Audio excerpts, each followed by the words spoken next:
Banfield starts now.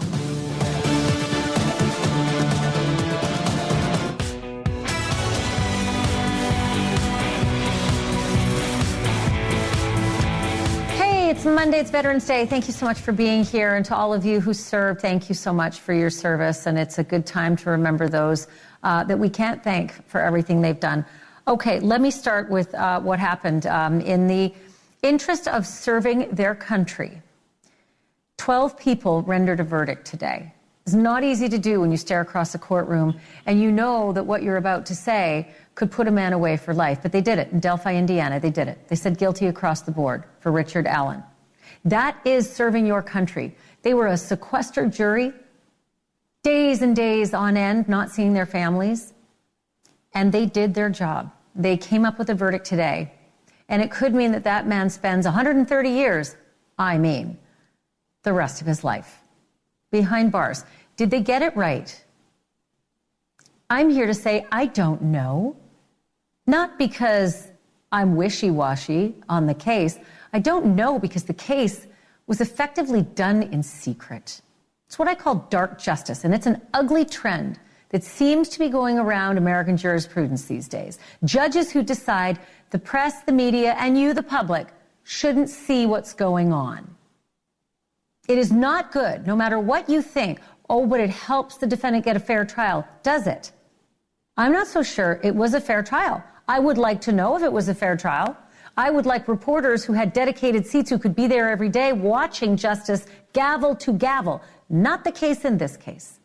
No, Fran Gull, the judge in this case, should be ashamed of herself. I don't say that often about judges, but I will say it about this one and a few others who are jumping on the bandwagon of doing dark justice. Going to talk about it in a minute. Also have some lucky, the Lord of the Flies worked out. We have one set of eyes who was there for the verdict and can tell you what happened in the courtroom and what that defendant did when he turned around and mouthed some words to the gallery. That's coming in just a moment. Like I said, lucky. Also, the Menendez brothers could be free men any moment. Like literally, it could be any day. Government could just grant them clemency. Judge could just say, you know what, it's over. 4 pathways to freedom, but we haven't talked a lot about what that freedom would look like. When you've been locked away for 34 years, how hard is it to suddenly be thrust out into the internet? It didn't exist when these men were locked away as boys. It's a whole other world. How is an inmate locked away for over 3 decades supposed to adjust? How will these men, if they're freed, adjust? Luckily, we've got a guy who's gone through it and counsels others how to. That's coming up. And then you've probably heard over and over that the accusers have been lining up, right, against P. Diddy, Puff Daddy, Diddy, whatever you call him, Sean Combs. But many of them have been sex assault cases, men and women. Tonight, however, a little something different. An assault case, decades old, but nonetheless an accuser who says Diddy tried to kill him. But we are decades since the alleged incident. Can he get justice? Is it too late? And why now? Wait until you meet this man. He is an author of more than 100 books. He's a best-selling author as well. And he's got a pretty clear case for a lawsuit that he's going to lay out. He'll join me right here on the program in person. Let me start here. Just before the jury announced its verdicts today in the Delphi murder trial, after 3 weeks of testimony and 19 hours of deliberation, the judge said, however it goes, quote, people aren't going to be happy. That's the quote. People aren't going to be happy. And to that judge, I say, you're half right. Seems to be a track record with you. Certainly Richard Allen is not happy. The Delphi jury found him guilty across the board in the gruesome, awful murders of 14-year-old Libby German and her best pal, 13-year-old Abby Williams. Those girls were stripped naked in the woods and murdered almost 8 years ago. Richard Allen's wife, also not happy, crushed, in fact, by this verdict. She was doubled over into her lap in that courtroom today, I'm told. Allen apparently looked back towards her and her sister in the gallery, or his sister, and mouthed the words, it's okay. At least I think that's what happened. I can't be 100% certain, folks, and I'm real sorry about that. Sorry for you. that you can't know for certain, because very few reporters could actually get into the courtroom to bear witness. That's what it is, bearing witness on justice to make sure we do it right. And more on that shortly. Families of Abby and Libby, they seemed overcome with relief. They cried, they hugged each other, I'm told. They also hugged police and prosecutors, I'm told. Pretty hard to keep an eye on this system, though, for you. Pretty hard to be accurate in reporting on this one. What I can say for sure is that when news of the verdicts reached the crowd outside the courthouse, which was pretty much where everybody's relegated to in this case, the reaction was very dramatic. So I can show you that. Take a look.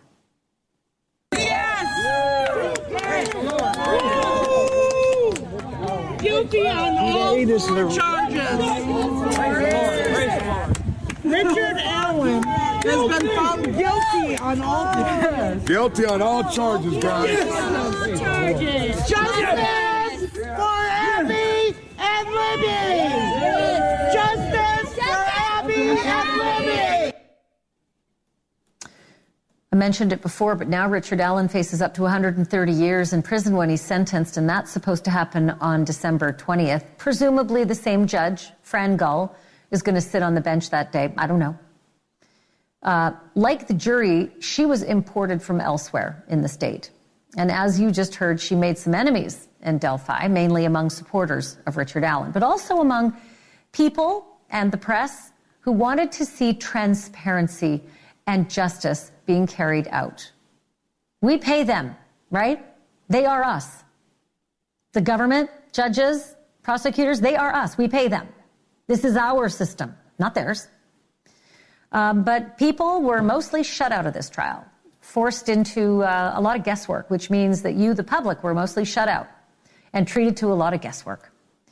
From day one, this judge conducted this trial almost in secret from what is normally done. No cameras, no pool feed, no overflow courtroom with a closed circuit feed even, and a mere 12 seats for members of the press. 12 seats in a highly publicized trial. No organization as to who qualified for those seats, by the way. Just sleep on the sidewalk outside all night. That's not a joke. Just sleep on the sidewalk outside the courthouse and then run like hell. Woo! Go! Open seating, rush seating. They actually stopped doing that in the 70s because too many people got crushed in concerts. But this was basically rush seating. Broadcasters, podcasters, streamers, all given equal footing. That's right, Dateline NBC, on par with a streamer in their pajamas, boasting a few dozen followers. Oh, how about that? It was effing Lord of the Flies to get seats in that courtroom for the press. A man's life on the line here. Each day was different, too. Some days you'd be in the court, some days you'd be in the dark. So much for consistency in following due process when a man's life is on the line. So with that, I want to bring in my panel. Susan Hendricks is a longtime TV journalist and author of Down the Hill, My Descent into the Double Murder in Delphi. Jesse Weber is an attorney, a NewsNation legal contributor and friend of the show. And Lindsay Haller is a producer on my upcoming podcast, Drop Dead Serious. She's also been covering this Delphi case since the beginning. And lucky Lindsay, she got into the courtroom today, but not everybody did. And she couldn't get in every day either. She couldn't give consistent reporting either, like basically everyone else. Thank you to the three of you for being here and helping me get off like the ledge, because I'm so frustrated by this system. This is our system, and it's we're relegated to a lot of guesswork. I'll get to that in a minute. I'll get to the dark justice. Susan, I'm going to begin with you. Did the jury get this one right? They got it right, but I want to go back to how you were describing this. It was on point, and you can't describe it. I was trying to describe it to my parents. You have to run in, you don't really get in, and but Judge Gull, she wanted to leave out the circus, but you can't do that by locking the doors. You're absolutely right. It was like Lord of the Flies every single day. That's half the day. Then you get in, and you don't want to complain about it because the families are there. I digress. I think they got it right. I was outside when it happened, and I got emotional. I thought, guilty. Oh, my gosh. So I thought it was coming in a little bit later, and when I heard it, I was emotional. I was with one of Libby's 8th grade friends. She was with me earlier in the day. She said, hey, I want to drop a bracelet off at Libby's grave. It's 5 minutes from here. Will you come with me? I said, absolutely. That's where I was when I got the text. verdict. I said, we got to go. She floored it, and we were there. And I texted her tonight. I said, what did the bracelet say? And she said, lucky one. There's the picture I took. And, I wouldn't have rather been any other place than there. But I knew I wasn't getting in today. And I thought, you know what? I'm going to go with her. Let's see. But I wasn't even sure a verdict, Ashleigh, was going to come down today. But I think they got it right. Well, Lindsay and I were talking over the weekend, and the press wasn't even privy to when questions were being asked. We don't know. We have no idea if this jury asked questions. That is absolutely appalling. If the jury was asking questions that gave us some insight into a problem in the process, would be nice to know, wouldn't it? Since we potentially are about to send a man to prison for 130 years. Lindsay, lucky is going to be the word of the night, only because you got lucky. And how tragic is it that I have to say you were just lucky to be in the court to actually witness this moment? So explain to me what you saw with Richard Allen and his wife and sister in the gallery when the verdict was read. The verdict was read. The judge read it out very quickly. It was quiet. There was about 30 law enforcement officers that were ready to take out anyone that let out any type of reaction out loud, anything like that. As the guilty verdicts were coming out, his wife started, like you said, doubled over and started crying heavier and heavier. And actually, whenever Richard Allen mouthed to her, "It's okay," or "Are you okay?" or whatever, I think he said, "It's going to be okay," or "It's okay." And she shook her head no. And then he looked forward. Well, and it's a good thing that we had you in there, because even what we're rolling right now on the side, this is file video. We don't even know what he looks like right now. We don't know if he's put on a bunch of weight. The public is really flying blind in the execution of this justice.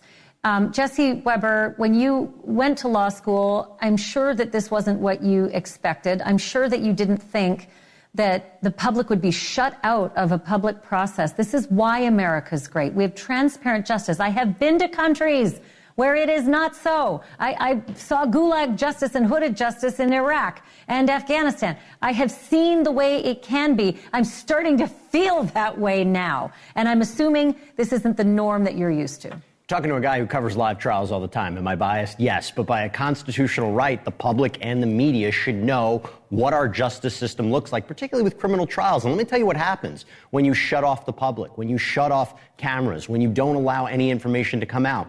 People come out with conspiracy theories. They come out with rumors. And that is incredibly dangerous. The first time I saw that in cases like the Harvey Weinstein trial, when we were the last line of defense, reporters in that courtroom actually being like stenographers, trying to give a play-by-play of what was happening. Because if you didn't have the opportunity to have cameras in there, we're the only way to do that. And having cameras in there, having people explain what's happening in that case, it is so imperative. I think it's an injustice. And unfortunately, this gag order, no cameras, they're going to stay in there through the sentencing. And I get the counter argument, right? You don't want to jeopardize Richard Allen's rights because he might have an appellate issue. He might be convicted and then raise some issue about somebody saying something or a piece of information being leaked. I get it. But at the same time, with so much at stake in this case and so much interest in this case, I think we all had a right to know what was going on.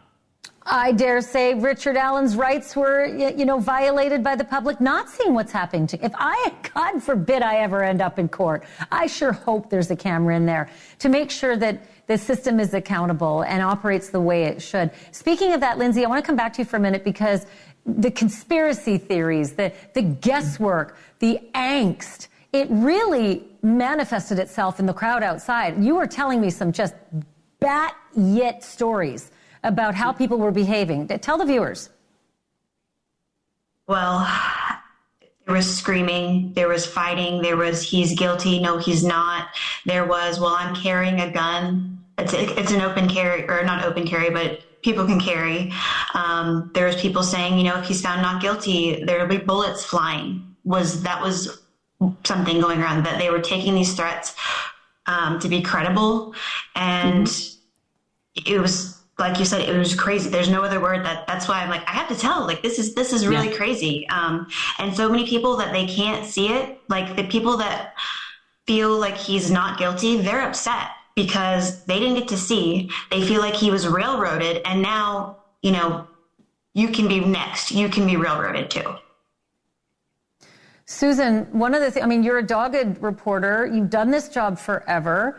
I worked with you in covering trials and cases. Yeah. And one of the most important things, the reason I believe that the jury didn't get it wrong in Casey Anthony is because I was there every single day. My coverage was consistent. I saw everything. And people who scream and yell outside the courtroom dabbled in a headline or two. You couldn't even do that. You couldn't even be there to be a consistent reporter to bear witness on the process. But you did see something today. You saw Kathy coming out of the courthouse and saying something. What was it she said? Yes. She said, it's not over yet, which means this is going to go on with appeals. And I'm glad you're talking about this, Ashleigh. By the way, I've watched you since your 9/11 coverage. I mean, just the best of the best is what you are. So you bring up great points. And I never wanted to discuss this, and I'm glad you are, because I always thought it would, we're complaining, it's about the families. But you're not kidding. Lindsay's not kidding. You had to run up the stairs. They kept moving the goalposts. Once you had a system down, they kept saying, nope. Then you got to go back down, and they got to come back up, and then no eating all day and no taking a sip of water. And it's like, what is happening? But then once you're in there, you don't want to say, oh, woe's me, because the family's in there. And maybe, I don't know, she had good intentions, right? The judge did not create a circus, but it was a circus outside. So once you got in, you're exhaling going, oh my gosh, oh my gosh. But you're right. Conspiracy theories, they are everywhere. And I'm wondering, is it, does it coincide with that? Well, and Jesse, we're seeing a lot more of this. More and more judges are taking it under their own advisement and making up their own rules, as they are allowed to do. However, in the spirit of American jurisprudence, we've now had, let me just go off the top of my head, Lori Daybell, Chad Daybell, Caitlin Armstrong, Nima Momeni. These are all high-profile cases that it doesn't seem to be an issue at all. Brian Kohberger, we barely had a camera in that court. The judges seem to think that this is the answer to the high-profile problem that they face, when I believe it is the exact opposite. It is creating the circus that Lindsay was having to dance through. People sleeping on the streets, people exhausted all day long. It was insanity out there.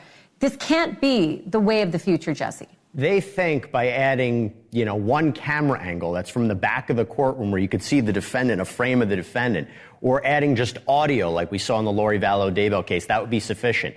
Jurors, and if we're also the American public and have the right to see, watching a witness testify tells us so much more than just hearing it. And I think it's important, again, to have a sense of what our justice system is like, that we should have full transparency. I actually think there should be cameras in federal courtrooms, but that's a whole separate conversation. But unfortunately... And the Supreme Court. Hello. And the Supreme Court. And the Supreme Court. The stakes could not be higher for the American people. They should know what these people are saying and doing. Yeah, and look, transcripts, articles... It helps, but it's not the same as watching with your own two eyes. And it's not the same. And I think it's really important moving forward that judges see this and not follow this example. There is a reason, Jack Ford, the great Jack Ford told me this, there is a reason we have people sit up on the witness stand, swear in, and look at the court and testify, because you want to look in their eyes and have your spidey senses on alert. That's the reason. You don't testify in secret, you testify publicly. And now that seems to be falling by the wayside. The three of you are fantastic in the work that you've done, the hurdles that you've gone over to do this. Susan Hendricks, thank you so much. Lindsay Holler, thank you so much. And Jesse Weber, as always, you're so smart. Thank you.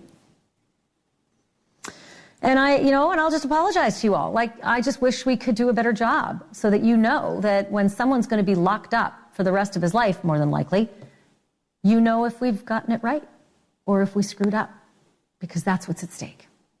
All right, coming up next, will the fourth time be the charm for P. Diddy in his attempt to get out of jail?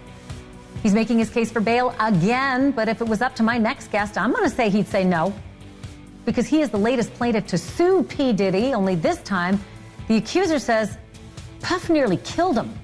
That's next.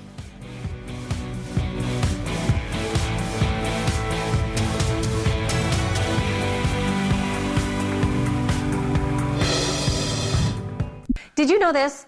You can apparently keep asking for bail as long as you can keep paying y'all's lawyers to file the papers. So Sean Diddy Combs is at it again.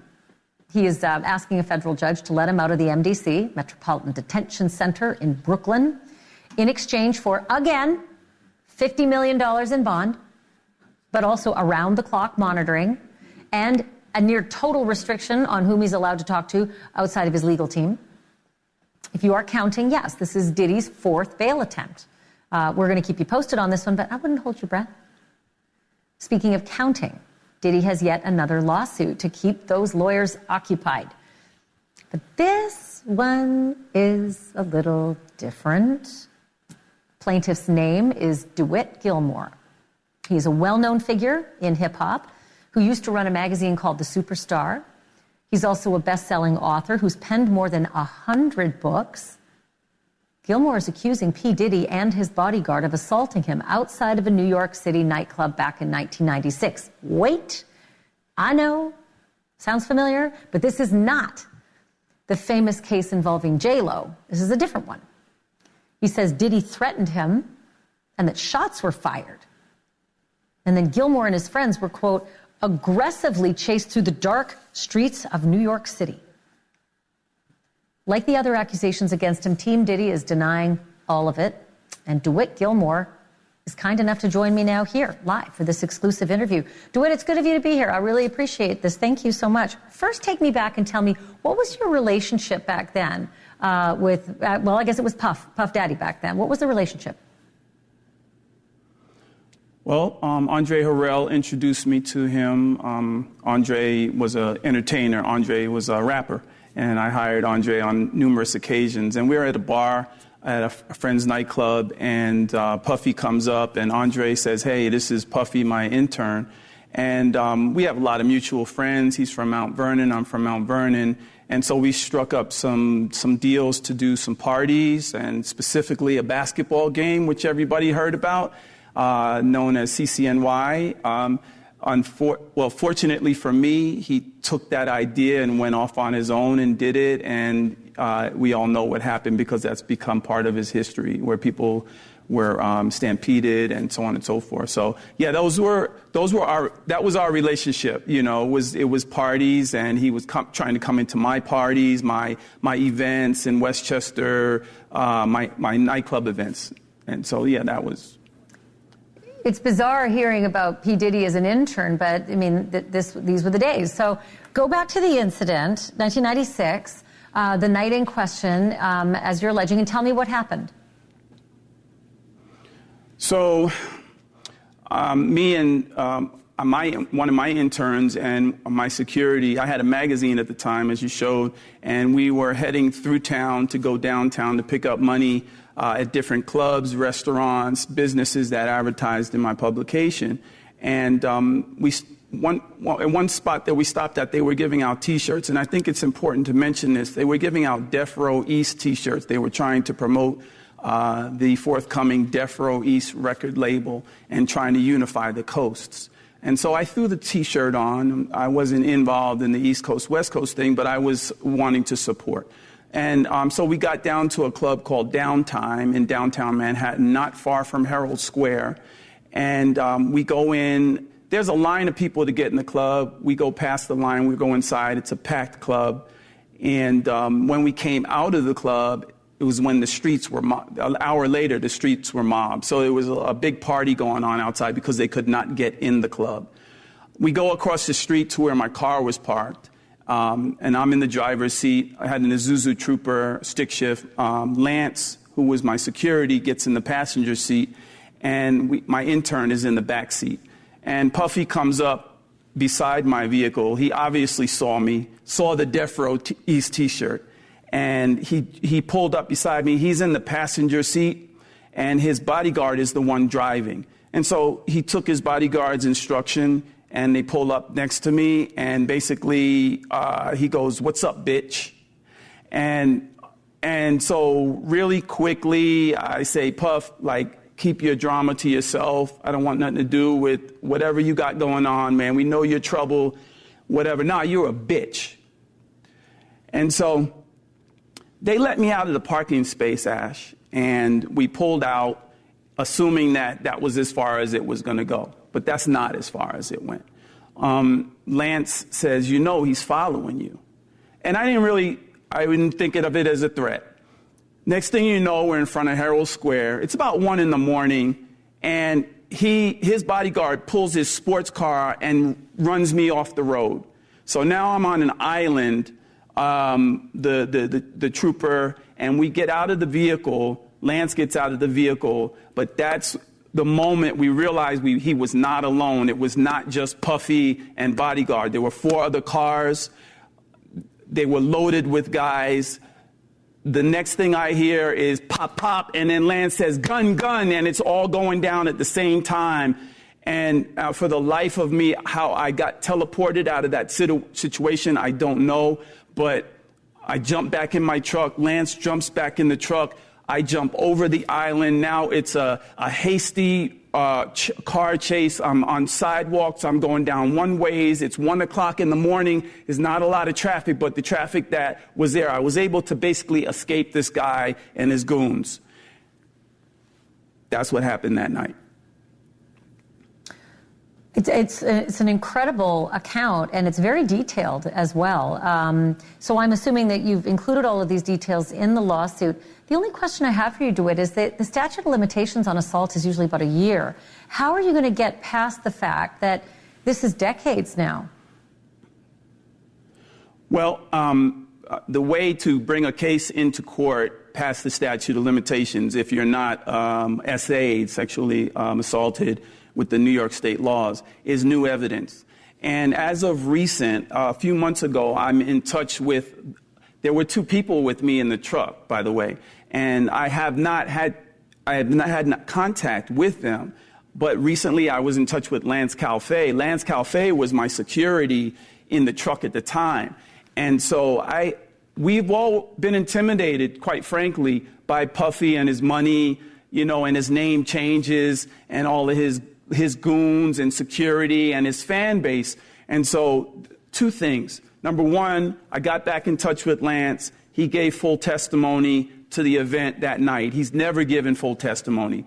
Number 2, as I said, not just me, but many people have been intimidated by this guy's power and influence and his money. And not for nothing, but he could wipe me out in no time, with that much power. So I was afraid, to be honest with you. But ever since he's been locked up now we have the federal government on our side. We feel protected. We're no longer afraid. And I speak for all the victims, whether it's Cassie or Natanya Rubin or who got shot in the face by him or any of Diddy's victims. I'm here to speak out for them. So in terms of not coming forth, I just feel safe now to come forth and tell my story. And that's really what it is, just standing on my truth. Well, DeWitt, I'm really appreciative that you came on to talk to us exclusively about this. I hope you keep us posted on the status of the case. Will you do that? Yes, and Ashleigh, not for nothing, but, there are a lot of people at his parties. And some of the most influential people that we've seen on tape have been Kim Kardashian, have been Al Sharpton, have been T.D. Jakes. All of those people, including Ellen, have all been quiet. It's quiet even since Cassie's beatdown. But they're not speaking out now. They're not speaking out she was beaten up on CNN, for God's sakes. They're not speaking up. Everybody's hush. We have to decide if we're going to choose evil side or the good or the evil side. And for me, there's only the good side. So make up your minds, guys. Make up your minds. What are you going to do? You're going to stay quiet or you're going to speak up? This guy is a menace to society. Well, DeWitt, I think you're going to start seeing a lot of people who will speak up. Certainly there will be subpoenas with the cases as far-reaching as this one. Thank you for doing this tonight. Really appreciate it. Thank you for blessing us, the veterans. I'm also a former Marine, so thank you so much. Oh, well, you're never a former Marine. You're a Marine, and Semper Fi, my friend, and thank you so much for your service. Always a Marine. By the way, let me give a Fi. plug Yes, for your ma'am. book as well. Always a Marine.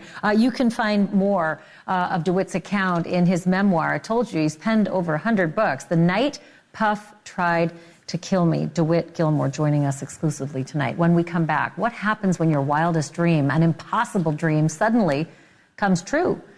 The Menendez brothers may soon find out. They could walk out of a California prison as early as this month, but what would they be walking into? After 34 years on the inside, would life on the outside actually be harder? I'll talk to a guy who's been there next. There is a reason that defendants do everything they can to stay out of prison. Prison blows. I do not recommend it, but humans are amazing. We can adapt to almost anything, even being locked up in harsh conditions with people who don't play well in the sandbox. Lyle and Eric Menendez have had 30-plus years to adapt to their situations. But with 4 pathways to freedom right now in front of them, it might be time to start thinking about what freedom on the outside actually looks like. The day-to-day reality of it. No rigid schedules, or any schedules. Infinite possibilities, options, obligations, after decades of having none. Money probably won't be a problem. California's law preventing people from profiting off their crimes was repealed in 2002, so Lyle and Eric may well be able to turn their notoriety into millions. I want to bring in someone who knows a lot about going in and coming out. It's Larry Levine. He spent 10 years in federal custody in 11 different prisons. He's the founder of Wall Street Prison Consultants, which helps the newly convicted get ready to serve their time. And I assume every so often you get a call, Larry, from someone who says, how do I reintegrate? I feel like a fish out of water. Good question. I mean, let's look at my situation. I was locked up for 10 years, certainly not 34 years like these guys. And the last computer operating system I used was Windows 3.1. Well, I get out, there's Windows 7, and it's like, what is this? I walk into, when you're inside, you shop at what's called the commissary. I called it the student store, where you're only able to buy limited items. And I walked out and I went into a 7-Eleven, into a convenience store.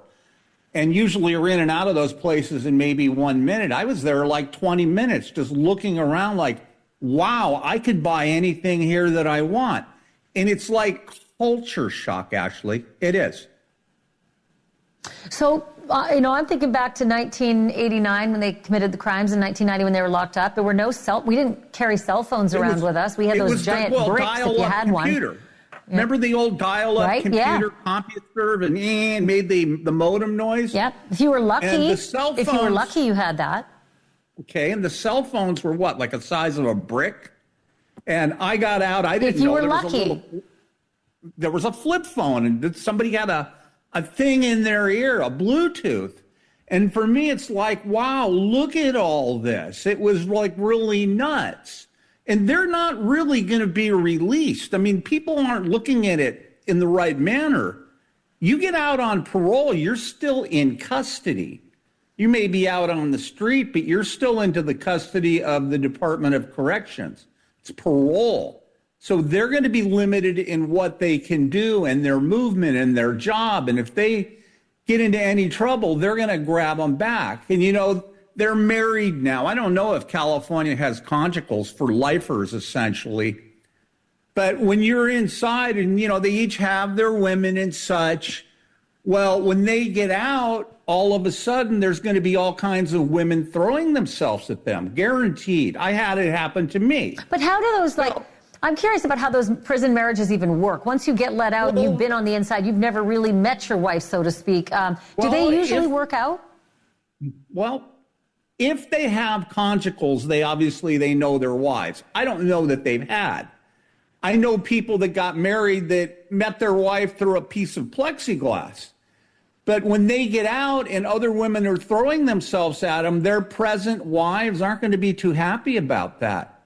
And I see possibly some domestic violence in their future. Now, all of a sudden, they're going to get violated on parole. There's a term that we use. I'm Jewish, a Yiddish term. It's called chutzpah. And these guys are essentially, it means like nerve. They're trying to get parole by by asking the court for mercy and throwing themselves on the court because they're orphans. And people aren't really buying this. Everybody is not going to like them. I personally believe these guys should stay in there forever. If Gascon really wanted to release them or let them go, he could have dismissed the charges, Ashleigh. He didn't. What's interesting, Larry, is that Gavin Newsom could grant clemency, which means no parole issues, no nothing. They are free to walk about the country. And I'm so curious. I'm going to have you back when we learn more about what happens with them, because I am fascinated by the psychology of all of a sudden being on your own and making this weird, new, crazy society and the internet work. Larry Levine, as always, I love having you on. Thank you. Certainly, Ashleigh. Coming up next, there's a reason that sharks are so incredibly scary. They lurk beneath the surface. You can't see them. They're invisible right up until they strike. Beaches can go for years, even decades, without a shark attack, and then bam, 3 in one season. Serial killers are a little the same. They're invisible to everyone until bam, they pounce from the shadows and they take their victim. Up next, the grim sleeper who circled for years in between kills, and why suddenly his story has come to the surface.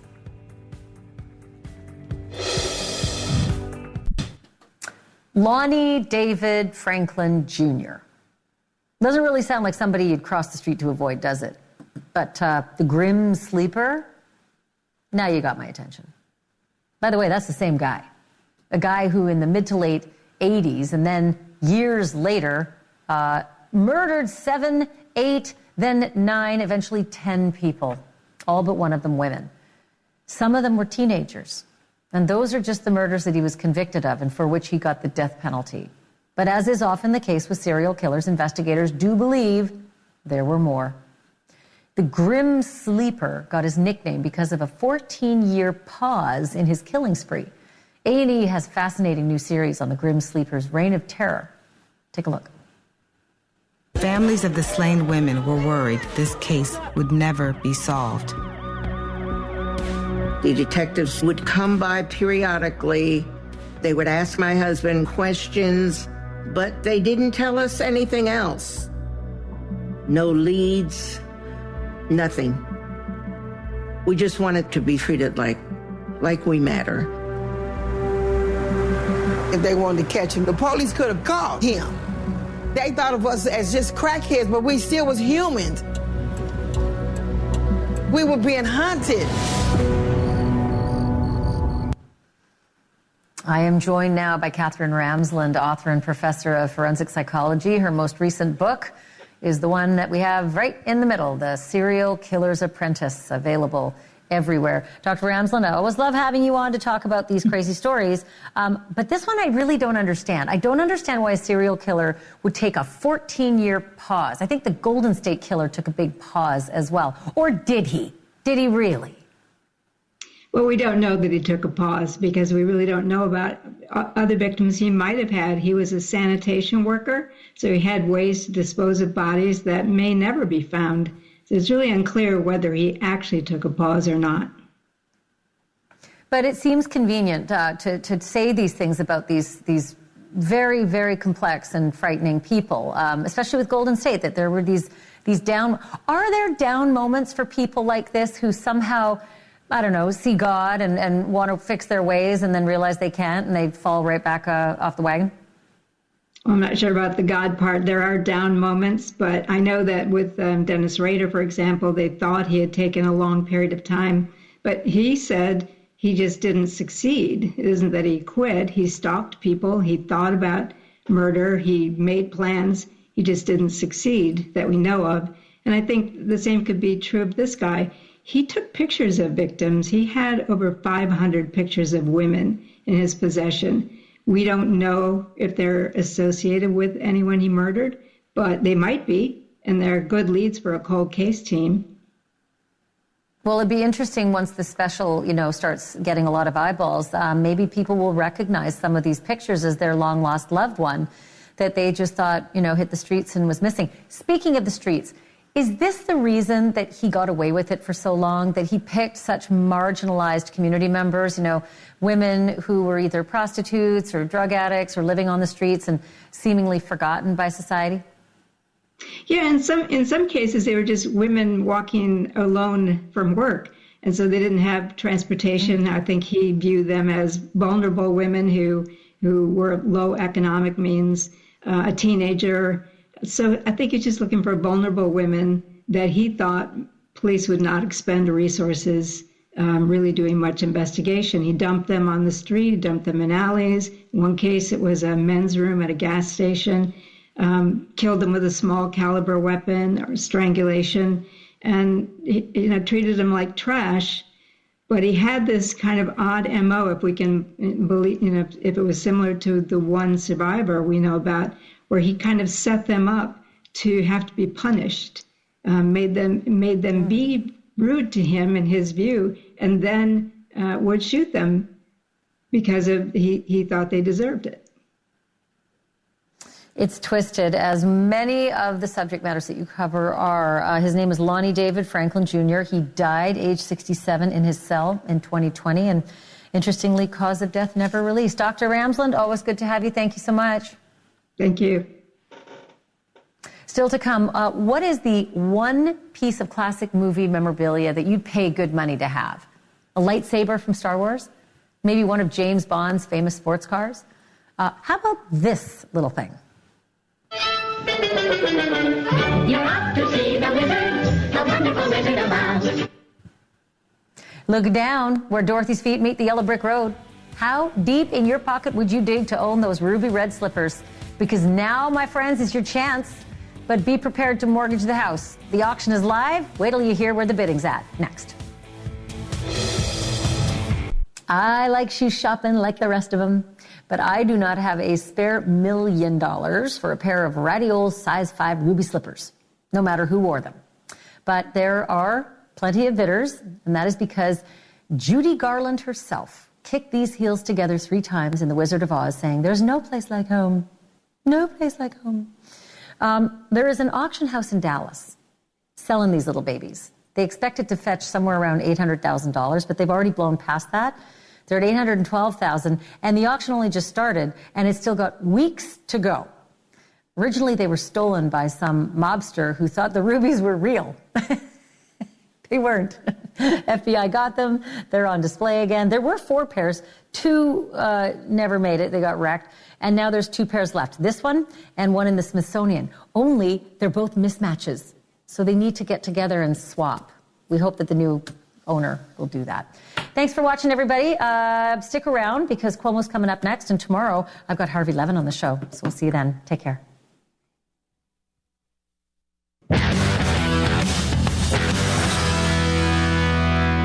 Chris Cuomo here. Welcome to NewsNation. Decision Desk HQ, our polling watching partner, can now say that the GOP will take control of the House of Representatives and therefore all of Congress. Now, why aren't you hearing this everywhere? Because NewsNation once again has called it first. The real question is why. Again, DDHQ has been on its game. And just as important,